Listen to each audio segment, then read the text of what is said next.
আমার ইলিশ ফ্রাইটা অলরেডি হয়ে গেছে, এখন আমি তুলে নিচ্ছি।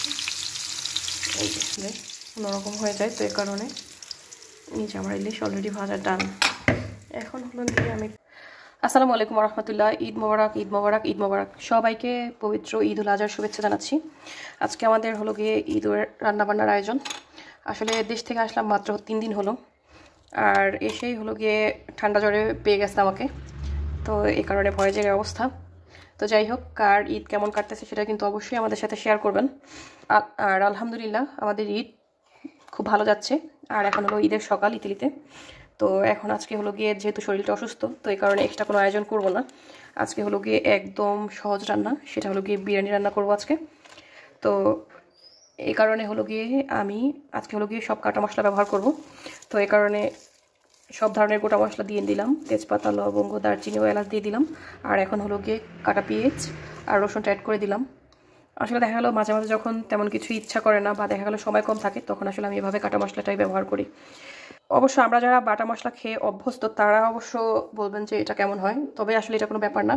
গরু মাংসটা সিদ্ধ হওয়ার সাথে সাথে কিন্তু হলো গিয়ে এই মাংসটাও একদম সিদ্ধ হয়ে যাবে, মানে এই মশলাগুলো আসলে সিদ্ধ হয়ে যাবে, কোনো প্রবলেমই হবে না।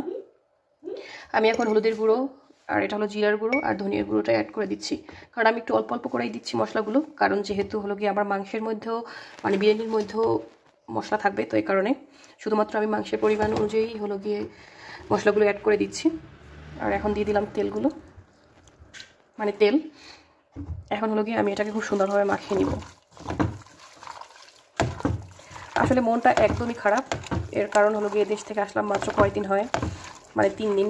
মাকে খুব মিস করতেছি, ভাই বোন বাবা সহকারে সবাইকে খুব মিস করতেছি। আসলে খুব ট্রাই করছিলাম আসলে যে কোরবানিটা আসলে দেশেই কাটানোর, কিন্তু সামহাও হয় নাই। তো এই জন্য আসলে খুব মন খারাপ লাগছে। দীর্ঘ 7 মাস ছিলাম দেশে, তো সবাই তো বুঝতেই পারতেছেন আসলে 7 মাস কিন্তু আসলে লং একটা টাইম। তো প্রায় 1 বছরই আসলে দেশে ছিলাম, তো এই কারণেই মানে মনটাই মনে হয় ওখানেই পড়ে আছে। আর আমি এই মাংসটার সাথে আসলে মশলা অ্যাড করবো, তো সেটা আমি একটু পরে অ্যাড করতেছি। আগে এগুলো ম্যারিনেট করে তারপর চুলাটা বসিয়ে নেব, তারপর হলো বাকি মশলাগুলো অ্যাড করে দেবো। আমি চুলাটা ধরিয়ে নিয়েছি, আসলে চুলাটা একটু নোংরাও হয়েছে, যদিও আপনারা এটা খুব সুন্দর দৃষ্টিতে দেখবেন, কারণ 2-3 দিন হয় আসলাম, ওভাবে আসলে পরিষ্কার করা হয় নাই। তো যাই হোক, আমি এখন মাংসটা বসিয়ে দিলাম, আর এখন হলো গিয়ে আমি মাংসটাকে রান্না করে নিব। মাংসটা হয়ে যাওয়ার পরে আমি বিরিয়ানির মশলা অ্যাড করে দিয়েছি, আর হলো গিয়ে বাসমতির চাল অ্যাড করে দিয়েছি। আর এখন হলো গিয়ে পানি দিয়ে বিরিয়ানিটা হওয়ার অপেক্ষায় আছে। আসলে শর্টকাট রান্না যেমন হয় তেমনই। বাংলাদেশ থেকে ইলিশ মাছ আনছিলাম, ডিমলা ইলিশ, এটাকে এখন রান্না করা হবে। আর সাথে অবশ্য সামিশনের জন্য একটা পাঙ্গাস মাছ নিয়ে নিয়েছি সামি করার জন্য।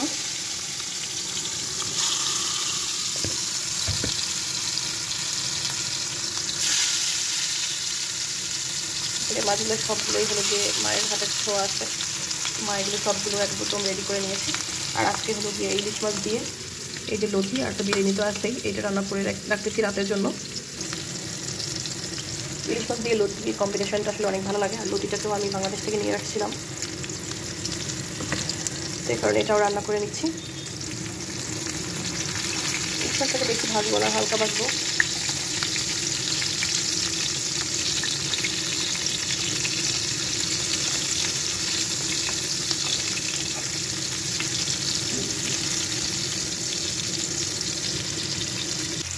আমার ইলিশ ফ্রাইটা অলরেডি হয়ে গেছে, এখন আমি তুলে নিচ্ছি। এই যে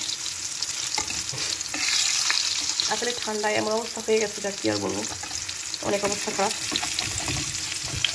আর হ্যাঁ, এটা কিন্তু পাঙ্গাস মাছ, এটা হলো স্বামী শোনার জন্য। আসলে কাটা বেশি খাওয়াতে হবে ভাবছে, তো এই কারণে হলো গিয়ে পাঙ্গাস মাছটাই ওর জন্য চুজ করা। একদমই হালকা ভেজে নিয়েছি, বেশি ভাজবো না, কারণ ডিমলা ইলিশটা বেশি ভাজলে অন্যরকম হয়ে যায়, তো এই কারণে নিচে আমার ইলিশ অলরেডি ভাজা ডান। এখন হলো গিয়ে আমি পেঁয়াজ কেটে রেখেছি, তো এটা হলো গিয়ে এই ভাজা তেলের মধ্যে দিয়ে দেবো। অবশ্যই আমি কোনো রসুন ব্যবহার করবো না এখানে, কারণ ইলিশ মাছে রসুন ব্যবহার করলে আমার মনে হয় ইলিশের টেস্টটা নষ্ট হয়ে যায়, তো এই কারণে আমি এখন এই পর্যায়ে হলো গিয়ে কাঁচামরিচ কেটে দেবো এখানে। ভাজা আমি কাঁচামরিচ দিয়ে দিচ্ছি। তাতে একটু নরম হওয়া অবধি আমি ভেজে নিব।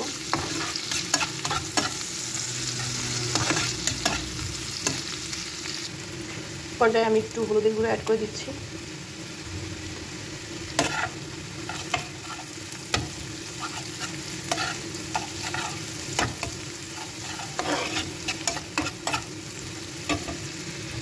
এখন একটু পানি দিয়ে কষিয়ে নিব।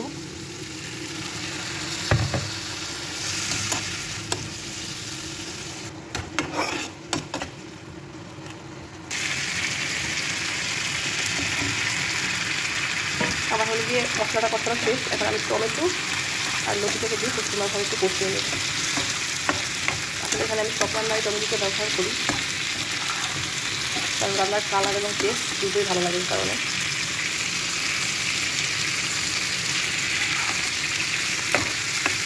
কষানো হয়ে গেলে তেল পানি দিয়ে তারপরে এটাকে রান্না করে নেব। আসলে লতি দিয়ে চিংড়ি, লতি ইলিশ খুব ভালো লাগে। আমি লতি আর টমেটোটা দিয়ে খুব সুন্দরভাবে কষিয়ে তারপর হলো গিয়ে পানি দিয়ে সেদ্ধ করে নিয়েছি। আর এখন এই পর্যায়ে হলো গিয়ে এই ভেজে রাখা মাছগুলোকে দিয়ে দেব,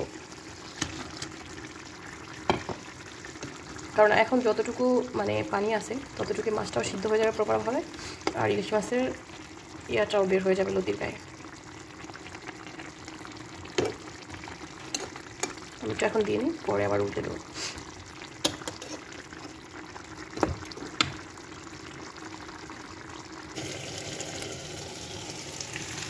ওয়াও, মাশাআল্লাহ, আমাদের রান্না কিন্তু একদমই ডান। এ পর্যায়ে আমি লতিটাকে নামিয়ে ফেলবো। এই হলো আমাদের হলো গিয়ে ঈদুল আজহার ছোট্ট আয়োজন। এত সময় যারা ভিডিওতে ছিলেন সবাইকে অসংখ্য ধন্যবাদ জানাচ্ছি। সবারই খুব আনন্দে কাটুক, ভালো কাটুক এই শুভকামনা রইল। সবাই ভালো থাকবেন। আজকে এ পর্যন্তই। আল্লাহ হাফেজ।